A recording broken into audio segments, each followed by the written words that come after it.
Olá, olá! Beleza, gente? Como vocês estão? Tudo certo? Essa videoaula aqui é muito importante. Nós vamos ver a terceira parte de função afim. E essa videoaula vai ser só com exemplos e exercícios resolvidos. Então, eu peço muita atenção que vocês assistam, reassistam, pausem o vídeo, peguem o caderno, anotem. E para vocês fixarem bem na prática todos os conteúdos que a gente viu na teoria na parte 1 e na parte 2, beleza? E fique em casa! Bom, vamos começar então aqui, pessoal, com o primeiro exemplo. Seja f uma função de R em R, definida por menos 3x mais 6. Letra A, determine a raiz da função, calcule o valor de f de 1 e esboce o gráfico da função f. Beleza? Então vamos aqui, pessoal, só fazer um comentário, né? A função afim é do tipo ax mais b. Então o nosso coeficiente a aqui é menos 3. E o nosso coeficiente b é igual a 6. Ok? Bom, vamos resolver primeiro o item A, depois o B, depois o C com calma, certo? A raiz da função é um valor, né, que torna a função igual a zero, né? Então, um valor alfa é a raiz da função, se o f de alfa é zero. Então, vamos resolver isso no próximo slide. Então, né, para calcular a raiz da função, precisamos encontrar um x real, tal que a sua imagem seja zero. Logo, calculando o elemento do domínio cuja imagem é zero, nós teremos menos 3x mais 6 igual a zero, porque a função é dada por essa expressão aqui, né, menos 3x mais 6, então igual a zero. Ao fazer isso, nós vamos descobrir qual é o elemento do domínio, ou seja, qual é o x do domínio, cuja a imagem é zero. Tudo bem? Então, ao resolver essa equação aqui, menos 3x mais 6, nós temos que o x é igual a 2. Portanto, 2 é a raiz da função. Isso quer dizer que o f de 2 é zero. Bom, o item B era bem simples, né? Ele pedia para a gente calcular o f de 1, portanto, é menos 3 vezes 1 mais 6, né? Então, menos 3 vezes 1 dá menos 3. Menos 3 mais 6 é igual a 3. E o outro item, pessoal, ele pedia para a gente esboçar o gráfico da função afim, tá certo? E essa parte eu vou falar algumas coisas. Não existe uma receita de bolo para a gente fazer o gráfico de uma função. Tudo bem? De uma função afim, por exemplo. Tem várias maneiras de fazer o gráfico. Eu posso pegar um ponto, você pode pegar outro, mas o gráfico pode estar perfeitamente correto. Tudo bem? A única coisa que a gente precisa pensar numa coisa é a seguinte. Para a gente poder ter o gráfico de uma reta fica definida quando tem dois pontos distintos que a reta passa por eles. Ok? Então, para a gente fazer o gráfico de uma função afim, nós precisamos pegar pelo menos, dois pontos pertencentes ao gráfico de f. Tudo bem? Dois pontos quaisquer. Pode ser 3? Pode. Pode ser 4? Pode. Pode ser 1 milhão? Pode. Mas precisa ter, no mínimo, 2. Porque por 2 pontos a reta fica definida. Tudo bem? Faz de conta que isso é uma reta, tá? Mas essa é a ideia. Tudo bem? Quais dois pontos a gente pega, pessoal? Ó, conforme eu disse, não tem uma receita de bolo. Não tem uma receita de bolo para a gente poder fazer o gráfico da função afim.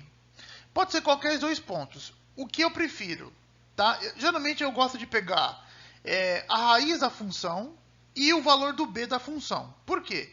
Porque o valor do b da função é onde a reta cruza o eixo do y. E a raiz da função é onde a reta cruza o eixo do x. Tá? E, eventualmente, se a raiz for um pouco complicada de colocar no gráfico, ficar muito fora, assim, se o b for muito alto ou muito baixo, a gente pega um valor ou outro intermediário. Não tem problema, tá? Vocês têm que pegar dois pontos quaisquer. Tudo bem? É isso que importa. Alguns de vocês provavelmente já devem ter visto a gente montar uma tabela assim com valores x e y, Ok, pega dois valores, por exemplo, sei lá, menos 1 e 1, calcula o valor correspondente.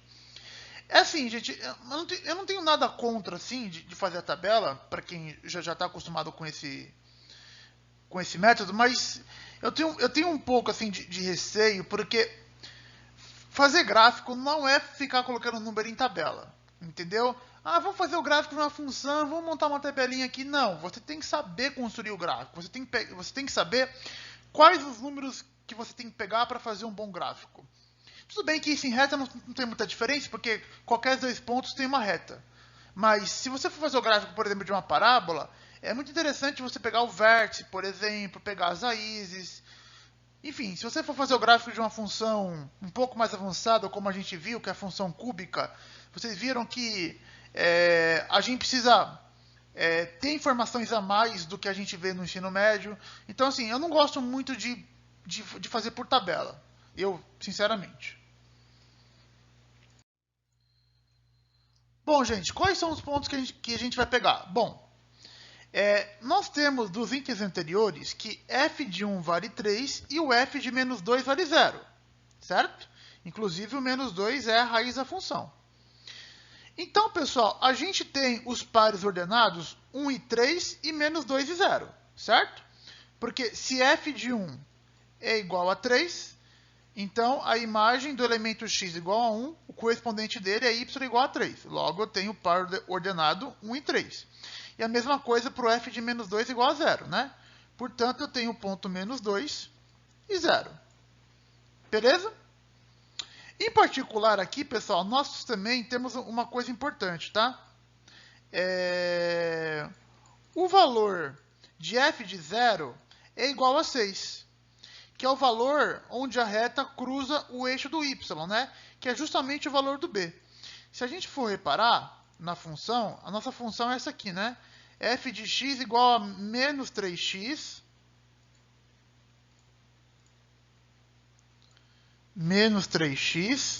mais 6, certo? Então, se eu for calcular o f de 0, aqui vai dar menos 3 vezes 0, que é 0, que vai dar 6. Então, na verdade, pessoal, o valor do f de 0 sempre coincide com o valor do b, né? Isso eu já expliquei nas duas videoaulas anteriores. Portanto, aqui eu também vou ter o ponto 0 e 6. Ah, professor, mas por que você pegou esse ponto? Não precisava. Não precisava, né? Eu já tenho 2. Mas conforme eu disse, eu sempre gosto de pegar os pontos onde a reta cruza o eixo do x e do y. A reta vai cruzar o eixo do x nesse ponto aqui, menos 2 e 0, que é a raiz, e o eixo do y nesse ponto aqui, que é 0 e 6, que é o valor do b. Tudo bem? Vamos fazer isso no plano cartesiano para ficar um pouco mais visível. Bom, os pontos que nós temos é o 2 e 0. Então, vocês concordam que o 2 e 0... Vou pegar aqui. Esse ponto aqui é o ponto de coordenadas 2 e 0. Então, esse ponto aqui tem coordenadas 2 e 0, onde esse cara, inclusive, é raiz, certo? A gente calculou o f de 1 e deu 3, certo? Então, eu vou ter o ponto de coordenadas 1 e 3, que é esse ponto aqui. Tudo bem? Ó? Então, x igual a 1 e y igual a 3. E o outro ponto que nós temos é o 0 e 6, né? O 0 e 6 é esse aqui. Tudo bem? Claro, bastava esses dois aqui, né? O 1 e 3 e o 2 e 0, mas eu quis complementar com o 0 e 6. Então, na hora da gente traçar uma reta, é claro que aqui eu vou fazer a mão, depois eu fiz um gráfico certinho no software, tá? Mas a gente vai ter uma reta que passa por esses pontos. Beleza? E algumas coisas importantes dessa reta eu vou comentar no próximo slide. Pronto, gente, ó que maravilha. Então, aqui nós temos o gráfico da função menos 3x mais 6. De fato, ele passa por esse ponto, que é o ponto 2 e 0, pelo ponto 1 e 3, e pelo ponto 0 e 6 que nós escolhemos, tudo bem? É claro que a gente podia ter pegado outros pontos, claro. Podia ter pegado o 3, o 4, o menos 1, o menos 2, o menos 3, enfim, o 1. O 1 a gente pegou, né? O 5, o 6, enfim. Poderia, sem nenhum problema, tá bom? Então, vamos comentar algumas coisas importantes, certo? Primeira coisa que eu já expliquei isso, e eu vou repetir agora de novo. Deixa eu só apagar aqui essas marcações. O valor do b é 6. O valor do b é sempre o ponto onde a reta cruza o eixo do y. ok? E aqui, pessoal, nós temos uma outra coisa importante. O a vale menos 3, tá certo? O a é um número negativo. Sempre que eu tenho numa função afim o coeficiente a negativo, eu tenho uma reta descendente, né? Eu tenho uma reta que representa uma função que ela é decrescente.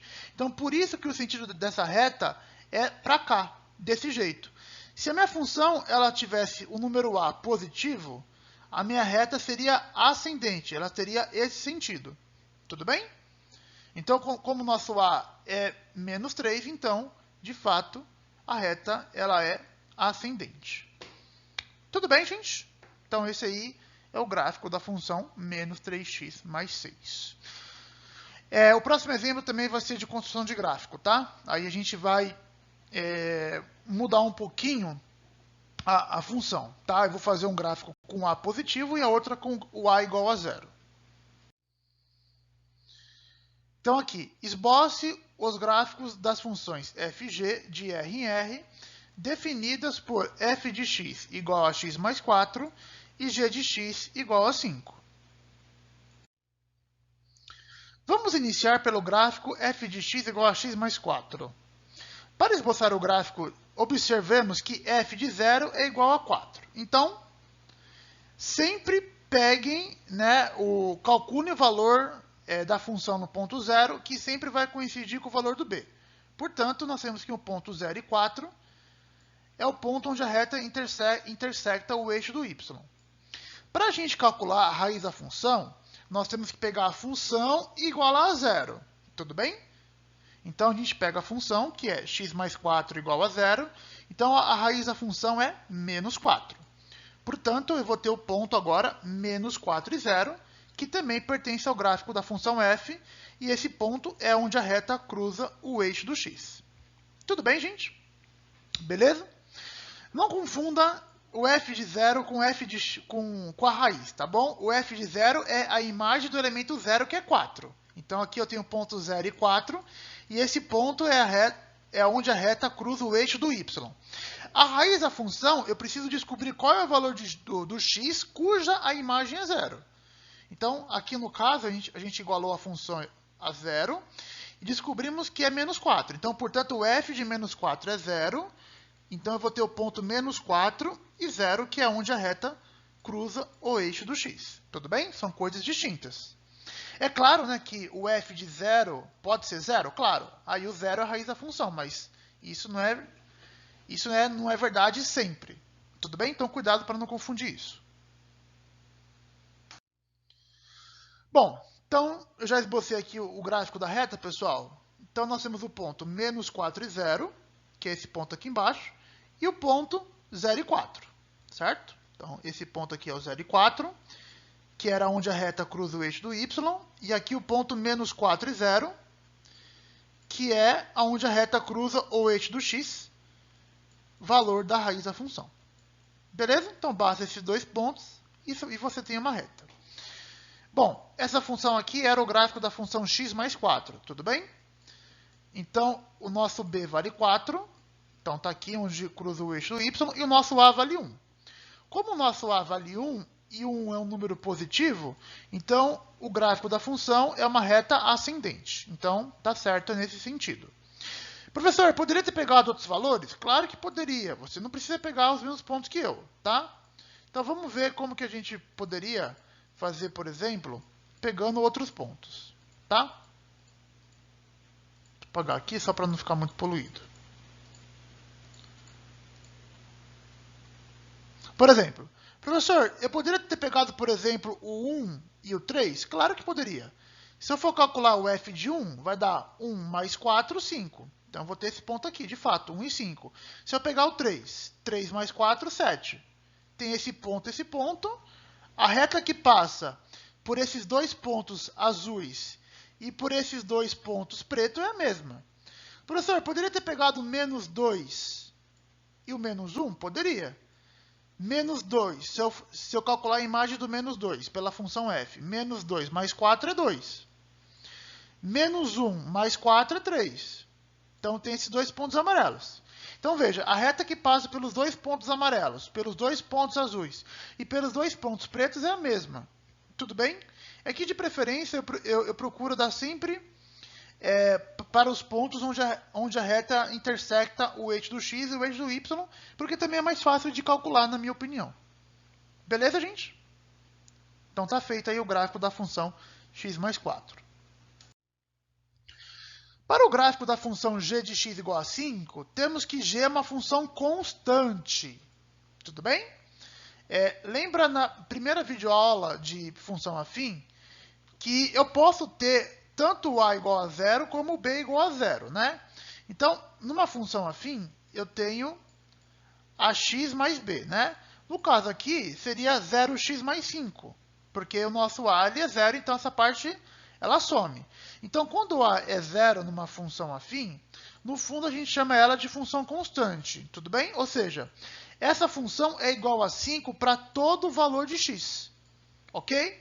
Então, qualquer que seja o x no domínio, a imagem desse elemento é igual a 5. Então, por exemplo, o g de 1, o g de 2, o g de menos 3, o g de menos raiz de 2, o g de 1 milhão, o g de π, ou seja, todos os valores têm como imagem o elemento 5. E, professor, então como a gente faz o gráfico disso aqui? Vamos ver aqui no próximo slide. Assim, pessoal, o seu gráfico também é uma reta, só que vai ser uma reta horizontal paralela ao eixo do x. Então, pessoal, a gente vai aqui no valor 5, tá bom? No valor 5, no valor do y, tá certo? E vai traçar uma reta paralela ao eixo do x e que passa por esse 5. Por que isso é verdade, pessoal? Porque pensa, todos os valores aqui do domínio têm imagem igual a 5. Então, por exemplo, a imagem do 1 é 5, a imagem do 1,5 é 5, a imagem do 2 é 5, a imagem do 6 é 5, a imagem do menos 2 é 5, a imagem do menos 4 é 5. Então, pessoal, essa função aqui, ela tem o valor constante em 5, ok? Por isso que quando a função ela for constante, eu vou ter uma reta paralela ao eixo do y. Tudo bem? Professor, mas isso pode na função? Pode, né? Eu posso ter todo mundo com a mesma imagem. O que eu não posso é ter um elemento com duas imagens. Tudo bem? Então, no fundo, o que eu tenho aqui, vê se vocês concordam. Ó. Tem aqui os números reais. E tem aqui os números reais, mas em particular eu vou colocar o 5. Todo mundo tem como imagem o 5. Isso pode? Claro que pode. Certo? Todo mundo tem correspondente. E ninguém tem mais de um correspondente. Não importa se esses correspondentes são os mesmos.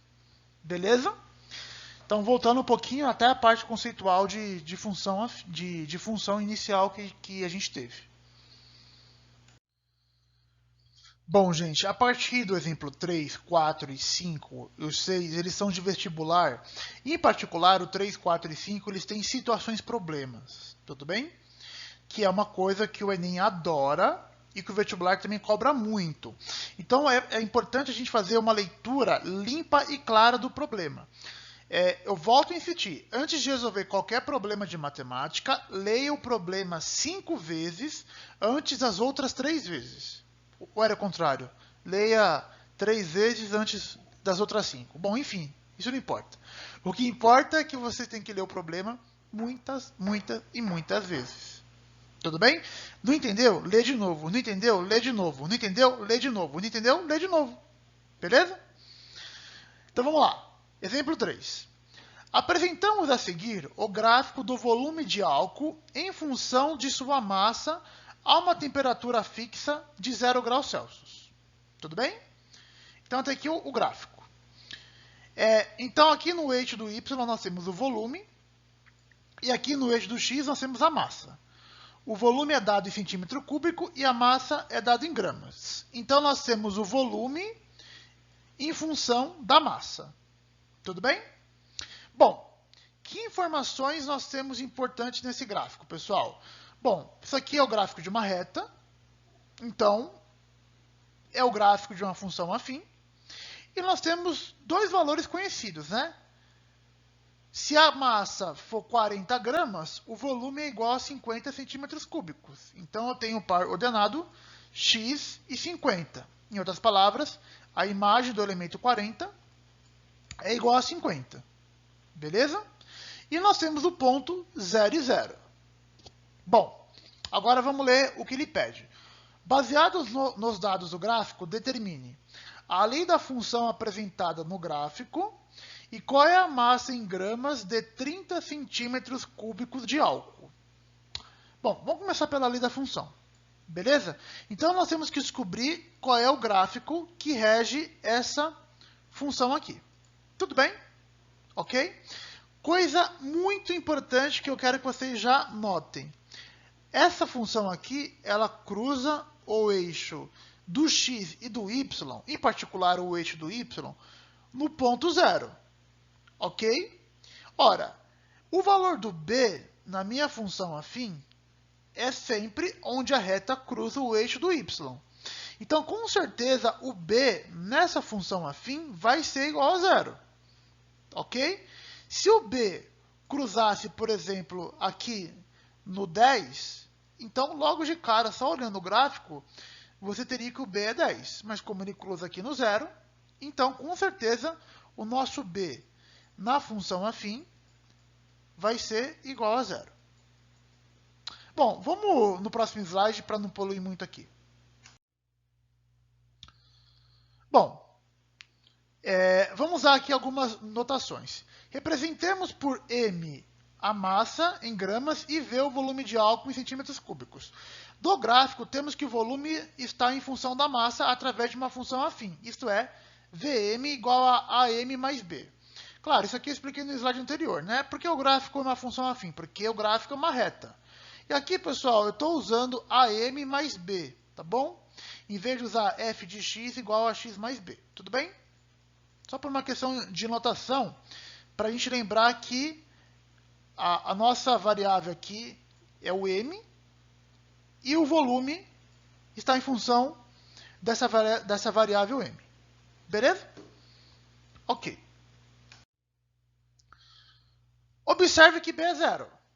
Acabei de explicar no slide anterior, né? Porque é onde a reta cruza o eixo do y.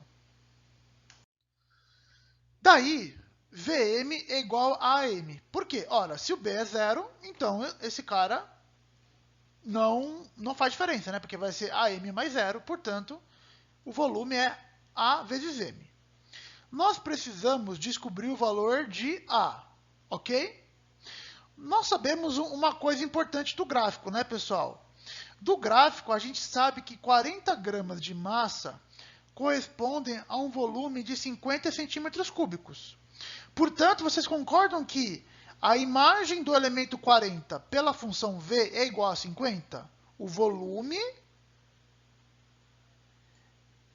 para uma massa de 40 gramas é igual a 50 centímetros cúbicos. Ou seja, se eu trocar o M por 40, o volume tem que ser igual a 50.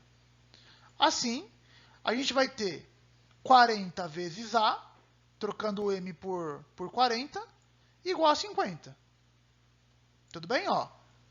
Então, eu troquei o valor do M por 40 e igualei a 50. Ok? Que é o valor que nós tínhamos no gráfico também. Professor, não pode usar o ponto 0 e 0? Não, não pode, né? Porque você já usou aqui para o B igual a 0. Então, você teria que usar agora o outro ponto. Então, passando o 40 aqui dividindo, eu tenho que o A é igual a 5 quartos. Logo, a função pedida é Vm igual a 5 quartos de M. Mais 0, né? Mas não preciso colocar esse mais 0. Beleza? Pessoal, tá com dúvida? Faz a conta. Troca o M por 0. 0 vezes isso aqui dá 0. De fato, o volume para uma massa de 0 gramas é 0 também. Agora, vamos fazer a conta para 40, certo? Se eu fizer a conta aqui para a massa igual a 40, nós vamos ter 5 quartos vezes 40. 40 vezes 5, 200. 200 dividido por 4 dá 50. Então, de fato, essa é a função. Tudo bem? Em particular, pessoal, essa função aqui ela é linear, tá bom? Quando uma função ela tem o termo b, quando uma função afim ela tem o termo b igual a 0, a gente diz que ela é linear. Então, no item B, ele pedia o seguinte: qual é a massa em gramas para uma substância que tem 30 centímetros cúbicos de volume? Tudo bem? Ora, então a gente precisa encontrar a massa mzinho tal que o volume dela seja 30. Ok? Então, no fundo, nós temos que descobrir qual é o valor do domínio cuja imagem é 30. Resumindo, qual é a massa que tem o volume igual a 30. Então, a gente pega a fórmula que a gente acabou de descobrir da função, que é 5 quartos vezes m igual a 30. Então, fazendo aqui as contas, a gente passa o 4 para lá multiplicando, tá bom? Então, a gente vai ter 5m igual a 120, passa o m dividindo, 120 dividido por 5, eu vou ter 24 gramas. Então, a massa, para que eu tenha o volume de 30 centímetros cúbicos, precisa ser igual a 24 gramas. Beleza? Tá com dúvida, pessoal? Faz a conta, ó. Troca aqui por 24. Ok? 24 divide por 4 aqui dá 6, 6 vezes 5, 30. Ah, de fato, dá 30. Então tá certo. Então a massa é 24. Uma outra coisa importante nesse exercício. Aqui eu tenho um gráfico de uma função crescente, certo? Beleza? Lembra que a massa para 40 gramas era 50 centímetros cúbicos? Logo, a massa para 30 centímetros cúbicos, ela tem que ser menor que 40. E, de fato, é 24. Tudo bem? Porque como que pode uma massa de 40 ter volume 50 e uma massa de 24 ter o volume maior que 50? Não, não tem como, porque a função ela é crescente. Beleza? Então, aí está feito essa questão. Bom, próxima questão, pessoal. Questão do Enem de 2019. Enem do ano passado. Essa questão é muito, muito boa. Então vamos ler ela com muita atenção. Beleza? Uma empresa presta serviço de abastecimento de água em uma cidade. O valor mensal a pagar por esse serviço é determinado pela aplicação de tarifas por faixas de consumo de água, sendo obtido pela adição dos valores correspondentes a cada faixa. Vamos lá. Faixa 1. Para o consumo de até 6 metros cúbicos, valor fixo de R$ 12. Tudo bem? Então não importa se você gastar nada ou gastar 1, 2, 2,5 ou até 6. Você paga um valor fixo de R$ 12. Faixa 2.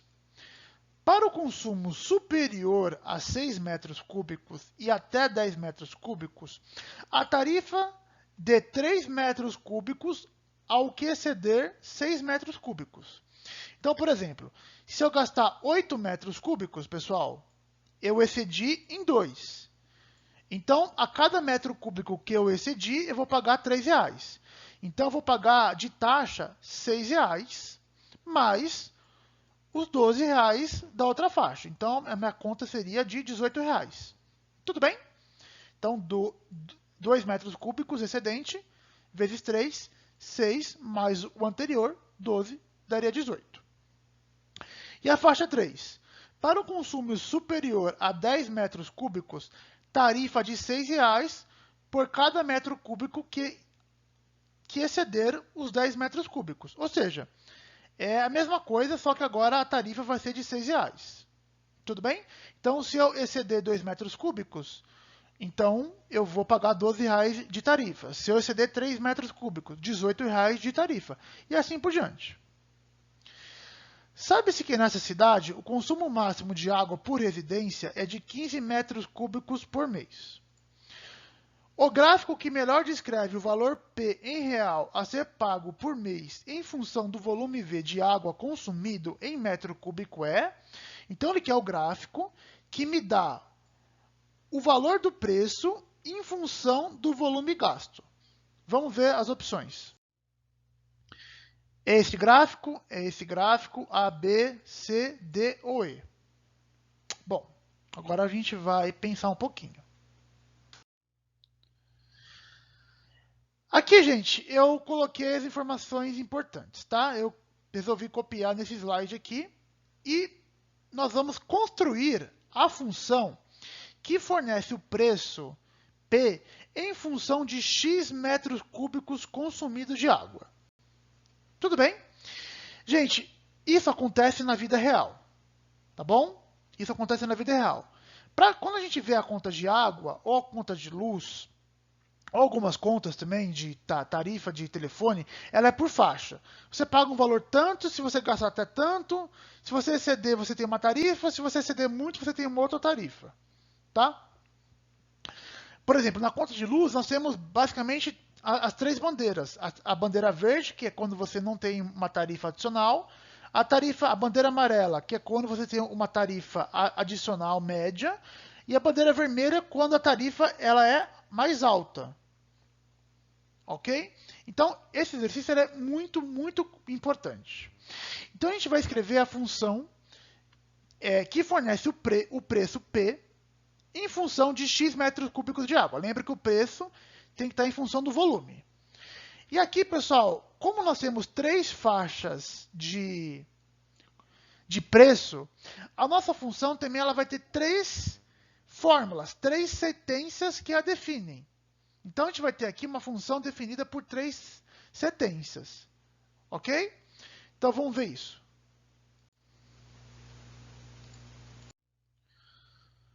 Bom, então aqui o nosso preço, tá? Que é P, tá bom, gente? Eu acabei digitando errado, peço desculpas. O nosso preço aqui, P de X, é igual a 12 reais, se o consumo X for entre 0 e 6, certo? Então, para o consumo de até 6 metros cúbicos, o valor é 12. Então, a minha função ela é uma função constante no 12, se o meu X estiver entre 0 e 6. Beleza? Agora vamos para a faixa 2.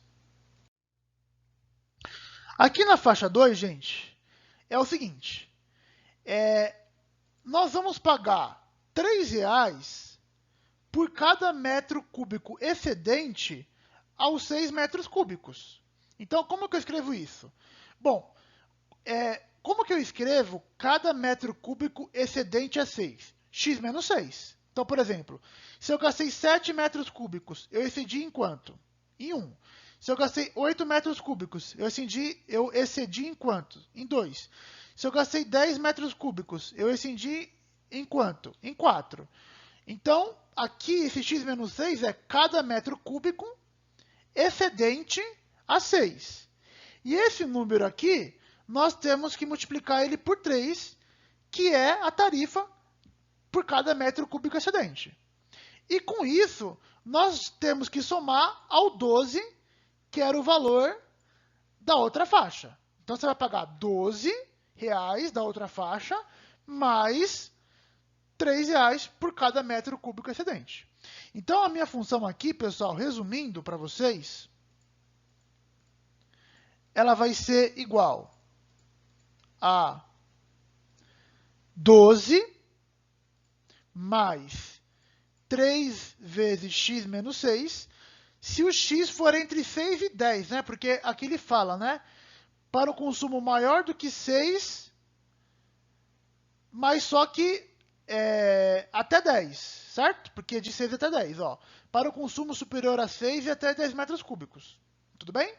Então, aqui, se o x for maior do que 6, não maior ou igual, porque o igual a 6 está na outra faixa, até 10. É claro que aqui eu posso fazer a distributiva, tá bom, pessoal? Mas eu vou deixar assim para ficar bem claro qual é a função que nós estamos construindo. E, por fim, a última faixa. Para consumo superior a 10 metros cúbicos, tarifa de R$6 por metro cúbico ao que exceder 10 metros cúbicos. Então, como que eu faço a tarifa para exceder 10 metros cúbicos? Bom, x menos 10, certo? Então, x menos 10 me dá quantos metros cúbicos eu excedi. Então, mais uma vez, se eu gastei 12, eu excedi 2. Se eu gastei 17, eu excedi 7. Então, o x menos 10 é o quanto que eu excedi. Agora, esse valor eu multiplico por 6, que é a tarifa. Tudo bem? Professor, por que agora a gente soma 24? Tá bom, agora eu vou explicar para vocês o porquê, tá? O porquê desse 24. Pessoal, o porquê desse 24 é o seguinte. A gente passa de uma tarifa para outra considerando sempre o valor máximo da tarifa anterior. Então, por exemplo, pessoal, por que aqui na faixa 2 a gente somou 12? Porque o 12 era o último valor possível para um gasto de 6 metros cúbicos. A partir daí, eu vou pagar a tarifa. Então, eu vou pagar 12, que era o meu limite, mais o que eu exceder. Então, pessoal, esse 24 aqui, ele vem do último valor possível a ser pago na tarifa da faixa 2, que é 10. Se eu trocar aqui o x por 10, pessoal, o que vai acontecer? 12 mais 3 vezes 10 menos 6. Então, aqui eu vou ter 3 vezes 10 menos 6, que dá 4. 3 vezes 4, 12. 12 mais 12, 24. Então, pessoal, R$24 é o último valor da faixa 2, que é o valor mais caro possível, que é quando eu gasto 10 metros cúbicos. Se eu exceder os 10 metros cúbicos, eu vou pagar R$24, que é o último valor da faixa anterior, mais a tarifa de R$6 por cada metro cúbico excedido. Então, por isso que aqui é 24. Tudo bem? Então, aqui a minha função vai ser 24 mais 6 vezes x menos 10, se o x for entre 10 e 15. Por quê? Porque ele falou que o consumo tem que ser superior a 10, mas ele falou que o consumo máximo de água por residência nessa cidade é de 15 metros cúbicos. Então, ninguém gasta mais que 15 metros cúbicos. Portanto, o meu x vai de 10 até 15. É claro que aqui eu posso fazer também a distributiva, mas eu não vou fazer. Beleza? Então, vamos aqui para o próximo slide. Bom, gente, vamos aqui agora fazer o gráfico dessa função que a gente fez no slide anterior. Vou colocar aqui alguns valores, né? De 0, o 6, né? Depois tem outra faixa que é o 10 e a última faixa que é o 15. Pessoal, vocês concordam que de 0 até 6 eu vou ter uma função constante no 12? Por quê? De 0 até 6, a pessoa paga constantemente uma tarifa fixa de R$12. Ok? De 6 até 10, ela paga R$3 por metro cúbico excedente. Então, a função começa a ter um crescimento. Certo? Então, de 6 até 10, ela paga R$3 por metro cúbico excedente. Aí tinha aqui, né, 3 vezes x menos 6, mais 12, se eu não me engano. Bom, o importante aqui é que eu vou gerar o coeficiente 3x. Então, o que vai fazer com que essa reta cresça a partir desse valor. E a partir aqui do 10, pessoal, que o consumo era 24, lembra? E a partir daqui, a tarifa passa a ser de R$6, né? Então, eu vou gerar aqui um coeficiente 6x. Então, o crescimento agora ele vai ser muito maior, muito mais rápido. Ok? Até o 15. Então, o que eu vou ter aqui é um gráfico constante, um gráfico crescente, depois um gráfico crescente mais íngreme, ou seja, ele vai crescer mais rapidamente. É claro que aqui eu fiz à mão, mas no próximo slide tem um gráfico bonitinho para vocês entenderem. Tá bom? Então, vamos ver aqui no próximo slide. Bom, gente, olhando aqui os gráficos, qual vocês acham que é? Vocês concordam comigo que é o item A? Vou colocar aqui os valores 6 e 10. Por quê, professor? Vamos lá. Valor fixo de 0 até 6 no 12. De 6 até 10, eu tenho uma reta crescente aqui em verde. Beleza? E de 10 até 15, eu tenho uma reta com um crescimento um pouco mais acentuado. Tudo bem? que é bem aquele gráfico que eu fiz para vocês a mão livre no slide anterior. Tudo bem? Então, eu tenho o valor fixo de 0 até 6. De 6 até 10 eu tenho um crescimento. E de 10 até 15 eu tenho um crescimento maior. Então, o gráfico que melhor representa o preço em função do volume é o gráfico do item A. Beleza? Então, é isso. Alguns alunos podem até perguntar, professor, por que não pode ser, por exemplo, o D? Porque o D, pessoal, ele está dizendo que o crescimento aqui de 6 até 15, ele foi constante. Não, ele não foi constante, né? De 6 até 10 eu tenho um crescimento, e a partir do 10 eu tenho um crescimento maior. Beleza? E os demais também não pode ser, né? Porque aqui eu tenho um crescimento menor do que eu tinha, não pode ser. Aqui de 0 até 6 não é constante. E aqui é a mesma coisa, né?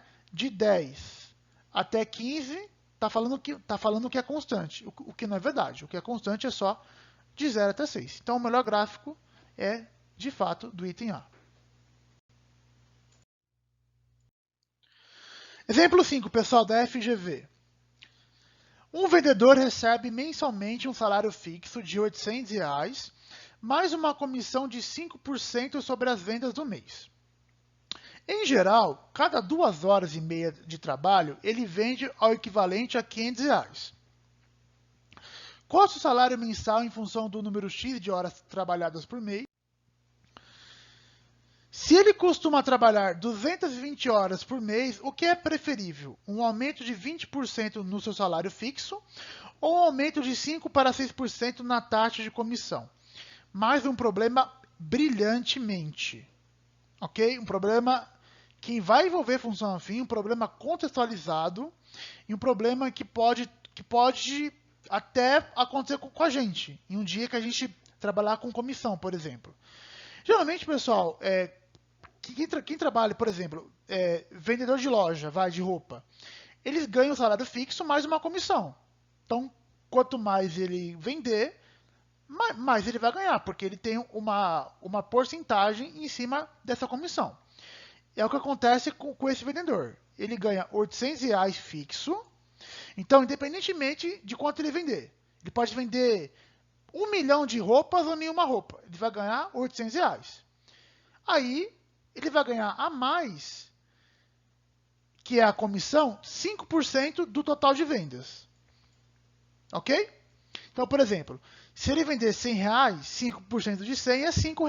Então, ele vai ganhar os R$ 5 referentes à comissão, mais 805. Tudo bem?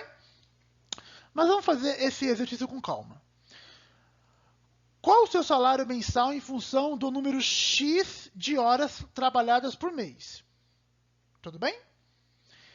Bom, a gente sabe que a cada 2 horas e meia ele vende R$ 500. Então, guarde essa informação e vamos resolver no próximo slide. Vamos pensar. Pensar é sempre bom. Se a cada 2 horas e meia ele vende R$ 500, logo por hora ele vende 500 sobre 2,5, R$ 200. Tudo bem, gente? Beleza? Se a cada 2 horas e meia ele vende R$ 500, logo para saber quanto que ele vende por hora, basta dividir 500 por 2,5. Então, por hora, ele vende R$ 200. Ok? O salário S desse funcionário é dado por R$ 800 fixo, mais uma taxa de 5% de comissão sobre o total de vendas do mês.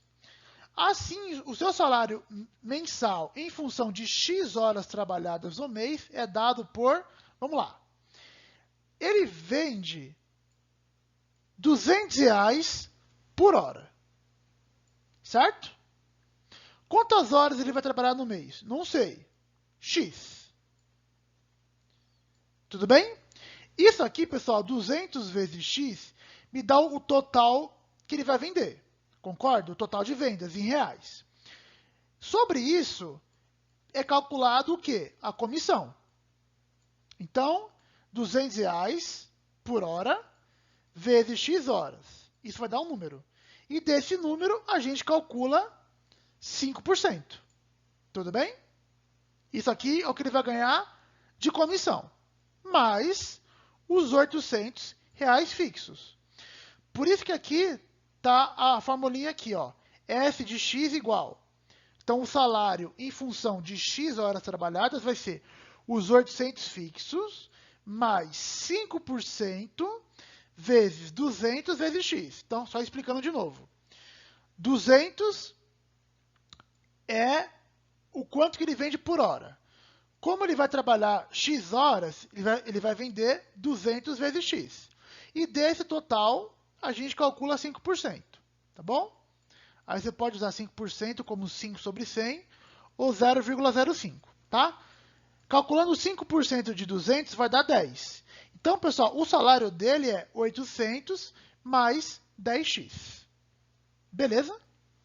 Então, 800 mais 10x é a expressão ou a função que fornece o salário dele em reais em função de x horas trabalhadas. Beleza?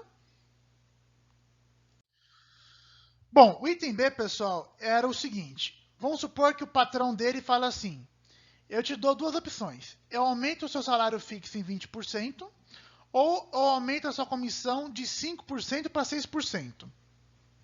O que vai ser melhor para ele? Lembrando que ele trabalha em média 220 horas por mês.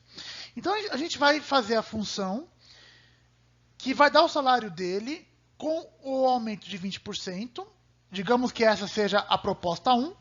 E a proposta 2 vai ser aumentar a taxa de comissão de 5% para 6%. Depois a gente faz a conta do salário dele no final do mês. O que der maior é a melhor proposta. Certo? Então vamos lá para a primeira proposta, que era aumentar em 20% o seu salário fixo e mantendo a comissão de 5%. Tudo bem? Pessoal, como a comissão vai ser de 5%, então aquele 5% vezes 200 vezes x não vai mudar, certo? Então por isso que aqui continuou o 10x. Beleza? Agora, o que vai mudar vai ser, evidentemente, o 800, né? Eu vou aumentar em 20% o salário fixo dele. Então, se hoje eu ganho 800 e eu vou ter um aumento de 20%, então vocês concordam que eu vou passar a ganhar 800 mais 20% de 800? Sim ou não, gente? Beleza. Então, ó, 800 mais... Quanto que é 20% de 800? Aí faz a conta, né, pessoal? Tem gente que faz por decimal, regra de 3, enfim, tem várias formas de fazer, tá? Você pode fazer assim, 20% vezes 800, mas é só você pensar, né, que 20 vezes 2 é 16, como é 20%, 160. Aí é questão de conta, tá? Então, 20% de 800 é 160. Como eu vou ter um aumento de 20%, então meu salário vai passar a ser 960. Ok? Então, o novo salário dele, que eu estou chamando de S', vai ser 960 mais 10x. O 10x não mudou, o que mudou foi o salário fixo. Agora vai ser 960, que é o aumento de 20% sobre os 800. Agora, se o funcionário tiver um aumento de 5 para 6% na comissão, então o seu salário S' será expresso por... Bom, agora estou chamando aqui o salário de S duas linhas, o 800 fixo vai manter. Em vez de aumentar o salário fixo, eu quero aumentar a comissão de 5% para 6%. Então agora vai ser 6% vezes o 200, que é R$200 por hora trabalhada, vezes X horas trabalhadas no mês. Então 200x não muda, a única coisa que vai mudar, nem o 800, a única coisa que mudou vai ser o 6%, tá bom? Aí, calculando 6% de 200, vai dar 12. Então, o salário agora vai ser 800 mais 12x. Lembrando que o salário oficial dele, antes da proposta, era 800 mais 10x. Tá bom? Com o aumento de 20% no salário fixo, o salário dele é 960 mais 10x. Com o aumento na comissão, é 800 mais 12x. Qual dos dois deve ser melhor, hein? Então vamos ver aqui no próximo slide.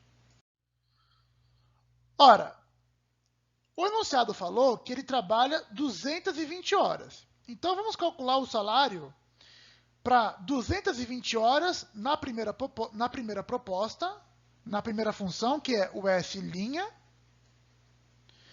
e na segunda, que é o S duas linhas. Vamos ver quanto que dá, pessoal? Então, 960 mais 10 vezes 220, certo? Então, fazendo as contas, pessoal, com a primeira proposta, ele ganharia R$ 3.160. Com a segunda proposta, ele ganharia 800 mais 12 vezes 220, fazendo as contas, 3.440. Então, portanto, é mais vantajoso o aumento na comissão, certo? Porque o salário dele vai ser maior. Beleza? Professor, vamos lá. Geralmente, pessoal, é melhor para o bom vendedor aumentar a comissão. Por quê, gente? Se vai aumentar a comissão, como eu vendo bem, então a minha taxa por comissão ela vai ser maior. Se eu não sou um vendedor muito bom, então aumentar a minha comissão, aumentar a porcentagem na minha comissão, não vai ser bom negócio, né? Porque como eu não vendo muito, eu não vou acabar ganhando muito também. Então é melhor eu ter o aumento no meu salário fixo, se eu não vendo muito, do que ter o meu salário aumentado. Em vez de ter a comissão aumentada, quer dizer. Tudo bem? Agora, quer dizer que o salário de baixo é sempre melhor do que o salário de cima? Não, necessariamente. Vamos supor que o vendedor trabalhe 1 hora. Se eu trocar aqui o X por 1, vai dar 960. E aqui vai dar 812. Aí o salário seria melhor no primeiro. Ok? Mas, conforme ele vai trabalhando e vendendo, a segunda função começa a ser mais vantajosa. Justamente porque, como ele vai trabalhar mais, ele vai vender mais, logo, essa taxa de 5% para 6% acaba sendo mais benéfica do que um aumento de 20% somente no salário fixo. Tudo bem, gente? Então é isso. Espero que vocês tenham gostado aí da videoaula. Eu sei que ela foi um pouco longa, senhor, 52 minutos. Mas é isso, pessoal. Ela é extremamente importante. Beijo, fiquem com Deus.